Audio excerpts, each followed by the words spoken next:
செங்கோட்டையன் இப்போது முழுவதுமாக ஒரு கட்சியில் சேரும் பொழுது அந்த கட்சி தலைவரை அவர் பெருமைப்படுத்த வேண்டும் என்று நினைக்கிறார். ஆனால் அண்ணன் செங்கோட்டையனின் ஒரு அனுபவத்திற்கு அவர் ஒரு கட்சியில் சேரும்போது அவர் மூத்த அரசியல்வாதி, அவர் அந்த கட்சியில் சேரும்போது அந்த கட்சியின் தலைவரை அவர் பாராட்டுகிறார். இதில் நான் கருத்து ஒன்றும் சொல்லலை.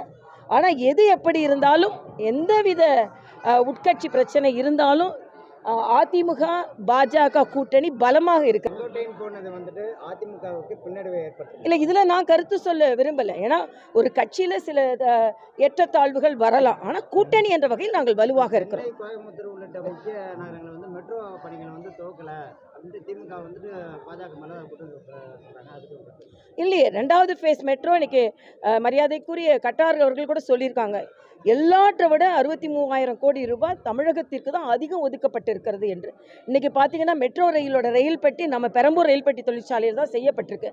ஆனால் அதே நேரத்தில் ஃபாக்ஸ்காமாக இருக்கட்டும், சவுத் கொரியா நிறுவனமாக இருக்கட்டும், தமிழ் கூகுளாக இருக்கட்டும், எதையுமே தமிழ்நாட்டுக்கு கொண்டு வர முடியல. ஆக எல்லாத்தையும் ஆந்திராவுக்கு கொடுத்து கொண்டு இருக்கிறார்கள். ஆக இது இந்த அரசு தோல்வி அடைந்து கொண்டு இருக்கிறது என்பதை தான் சொல்ல முடியும்.